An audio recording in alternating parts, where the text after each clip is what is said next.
So we've all had this moment in life where you're like, man, I couldn't make that story up. Like things just unfolded the way they unfolded, and you were completely baffled that the way that things happened the way they did. And those stories are always a lot of fun to share. And I was talking to some friends the other day, and I was reminded of one. So I thought that that's what I would tell you about in this particular episode. So I moved to New York in May of 2000. And in September of 2000, I accepted a job at a restaurant in Times Square. It was a theater district restaurant. And it was called Cafe Un Deux Trois.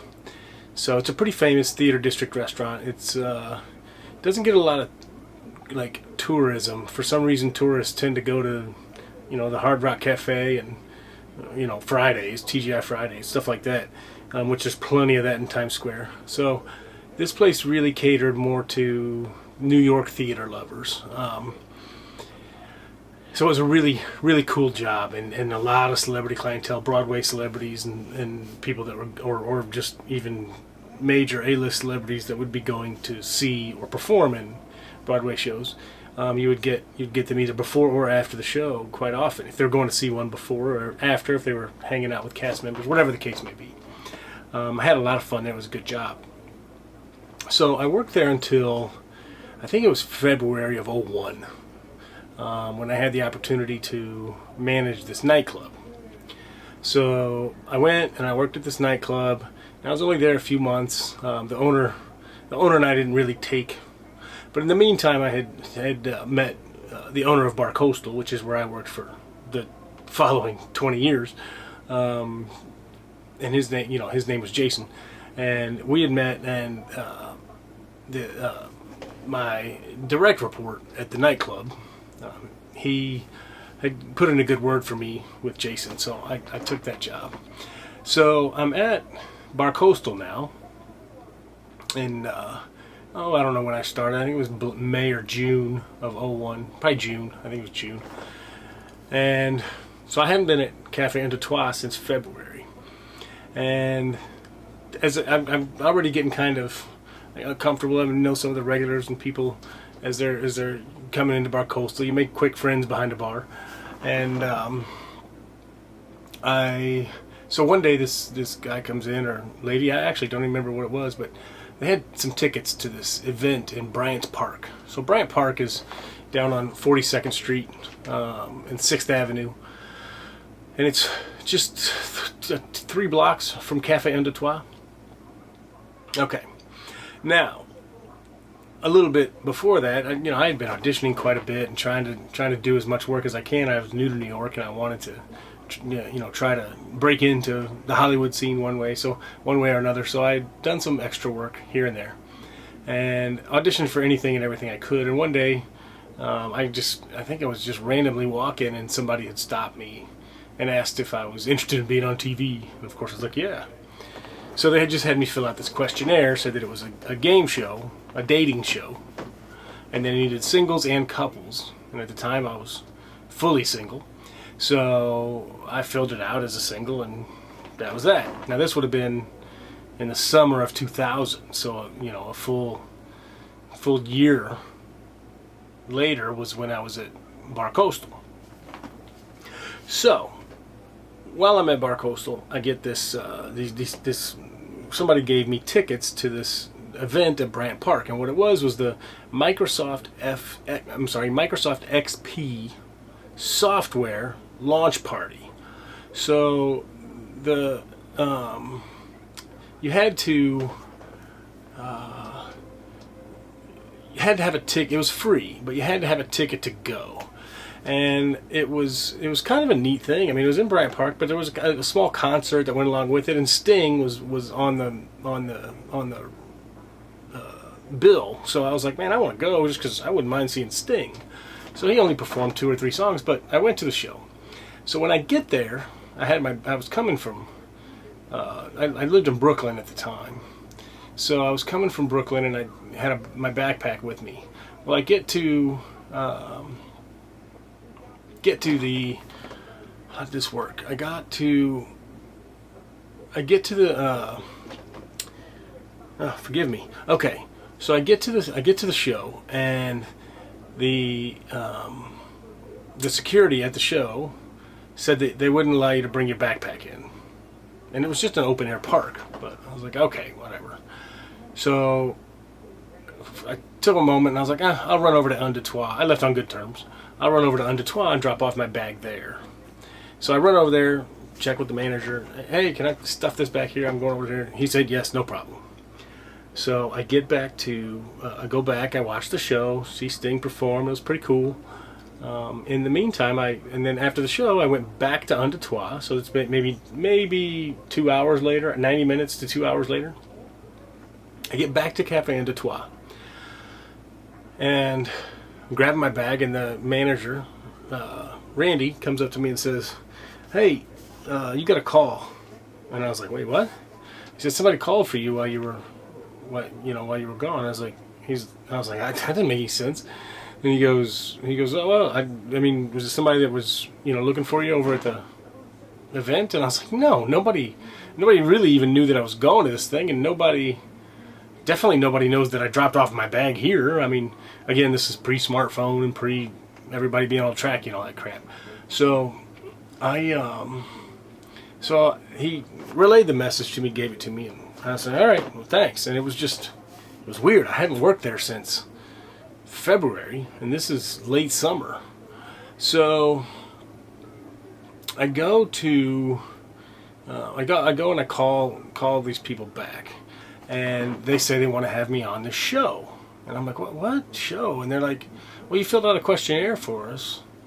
And the show's called Change of Heart. And I was like, oh, man, I remember that. Yeah, okay. I mean, sure, whatever, Yeah, I'd be happy to do it. So they gave me the rundown, and that was, I accepted, and that was that. So, all right, so just to recap. So I hadn't been working at Un Deux Trois for close to 6 months, and I stop in one afternoon to drop off my bag so I can go to an event, come back 2 hours later, and in that tiny 2 hour window, in a place that I haven't been to even in 6 months, I get a phone call. All right, so I pick up my bag, I call them back. Now, Change of Heart was a fun show. It was a dating show. If you don't know it, it was Lynn Koplitz was the host of it, and it was a dating show where they took a couple and they took 2 singles, and so the couple each went on a date with a single, and and then after they go on their dates, everybody goes on the show and they tell about their date with each of the singles, and then they decide whether or not they want to stay together as a couple, or if they want to have a change of heart and either date the new person or at least be free of the dating situation that they're in. So I go on the show, and it was fun. I mean, I had a great time. The girl I went on the date with was cool, and I was so excited for it to air and all that stuff. Well, when we filmed the show, the guy was clearly, I mean, he was kind of funny, but he was, kind of ripping on me and whatnot, which, I mean, that's kind of how the show was, we're supposed to make some comments or whatever. So he was definitely kind of, like, if you saw the show, he kind of had an air about him, like, this guy, who's he think he is, whatever. So, I just smiled and took it, because I knew we had a fun date, and it didn't matter to me anyway. I didn't care. I wasn't, I wasn't trying to really date this girl. This was a game show. So, anyway, I can't remember this guy's name. I want to say it was John. I'm not sure. So, from now on, we'll call him John for the rest of this episode. All right. Now, so we go on the show.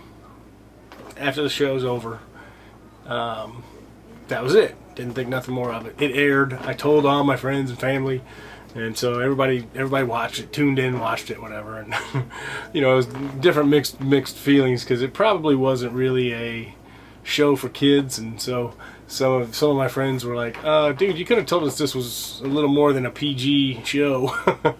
Sorry. And it wasn't anything too dirty. It was just, people making out and shit. So, whatever. All right, now we go to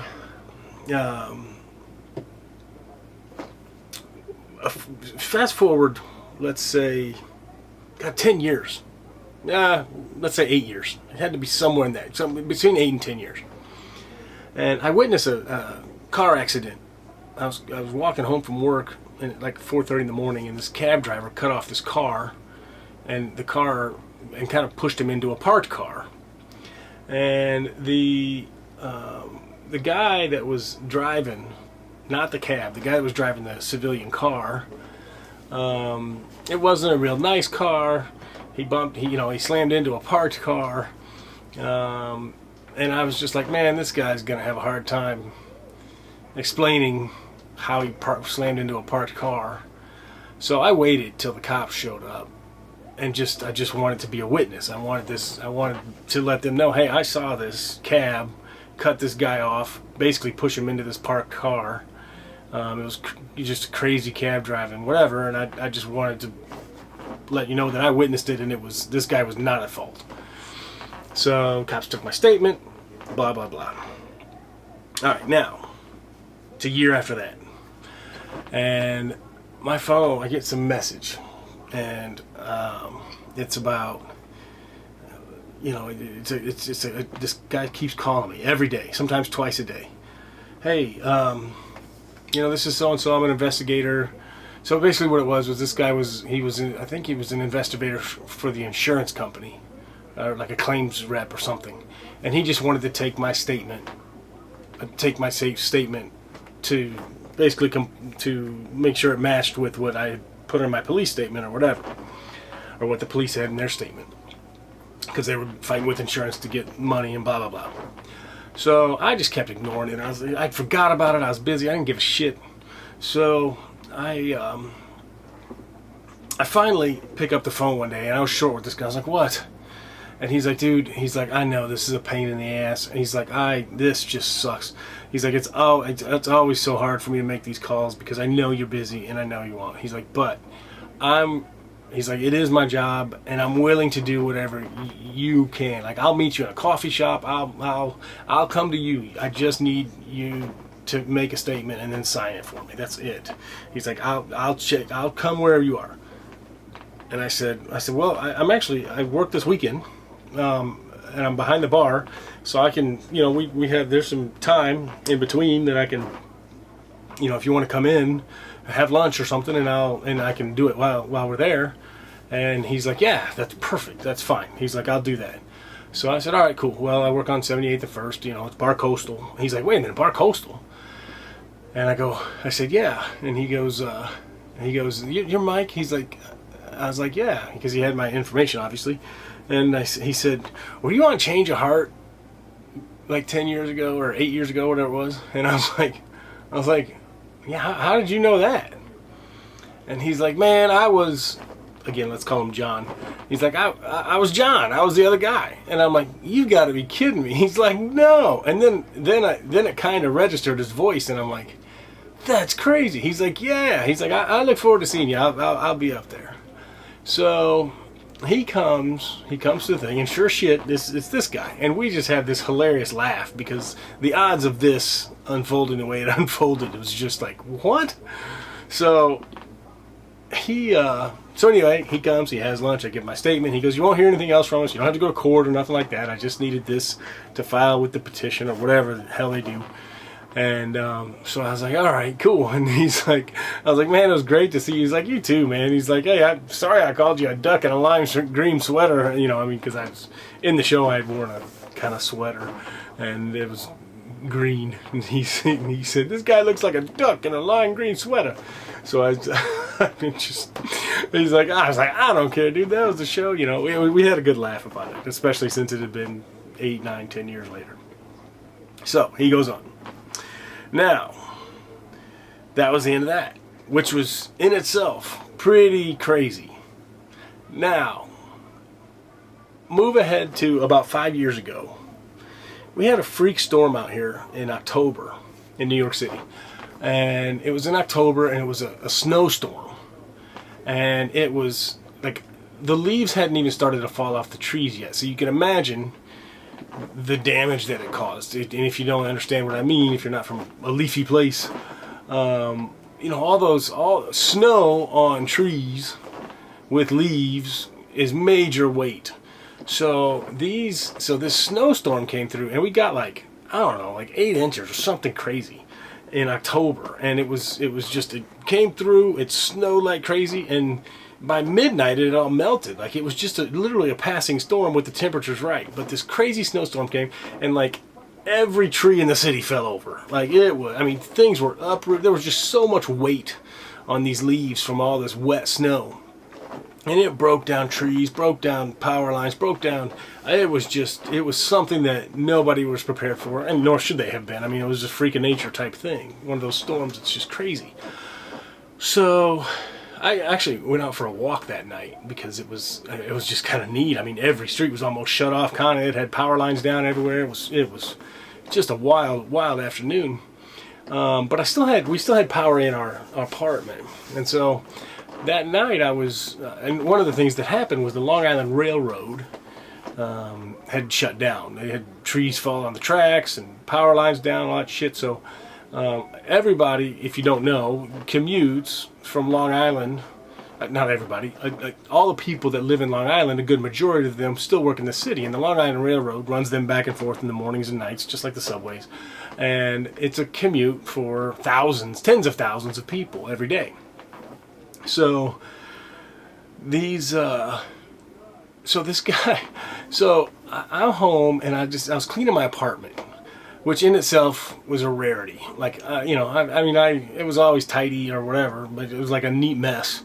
But I wasn't one of those people that dusted and vacuumed every week. Like, it was a once every month or two thing. I was a bachelor. I didn't give a shit. So I'm cleaning my apartment, and I never watched regular TV. I always watched DVDs, or nowadays it's Netflix or whatever like that, because I was never really a TV guy. Or I liked movies more. A couple of shows I liked, obviously, but I just never had on just TV for any reason. So because of the storm, I had put on the news just to kind of see all the mayhem. And I'm cleaning and vacuuming and whatever, and well, they're interviewing some people at Penn Station that got stranded there because the Long Island Railroad got shut down. And they show pictures where it's thousands of people just pissed off and, oh, can't we go, whatever. It's like, hello, freak storm. But there was just people, all kinds of things. And they were then, so I'm cleaning. I'm not even watching the TV. And I hear this voice. And I turn around, and sure as shit, one of the people that they interviewed that was stranded at Penn Station for Long Island was this dude from Change of Heart again. This John guy. If it was John. It was the most random, baffling. I never watched the news. I never watched TV. The fact that this random day of maybe 4 hours a year that I had the television on, and this guy gets interviewed out of the tens and thousands of people that are on the Long Island Railroad every day, and the thousands of people that were stranded in Penn Station, and they pick this guy to interview, and they say, oh, what's your situation? And he's like, oh, yeah, I'm stuck here for the night, whatever, blah, blah, blah. And I'm like, that's unbelievable. It was unbelievable. It's still unbelievable to me. It's one of those stories that we've all had where you're like, I couldn't write this, or if it didn't happen to me, there's no way nobody would believe it. And I don't know why I think that is worth telling. I just thought I was talking to somebody the other night, and I was telling them the story, and I'm like, man, that's a good podcast story, because just the randomness of the way that all happened. The fact that okay, I hadn't worked at this place for 6 months. I drop my bag off. 2 hours later, I come back. I get a phone call that says, hey, you got to return this message. Some TV show wants you on it. I called them. It's this game show. I go on the date. This guy then calls me 7, 8, 9 years later because I witnessed a cab accident. and it happens to be the same dude that I was, competing for this girl against on the show. And then that's the end of that. Don't talk to him, don't know him again for all these years. And I turn around and he's on my friggin' news station giving an interview because he was stranded at Penn Station. it's just wild.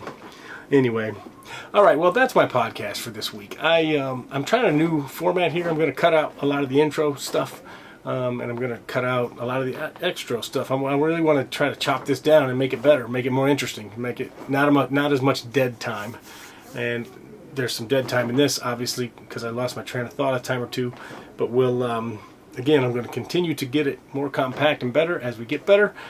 I will shut up now. I want to wish you all a good week, and I want to thank you for your time. I really sincerely appreciate it. So, have a good day and a good week, and I'll see you again soon. Peace.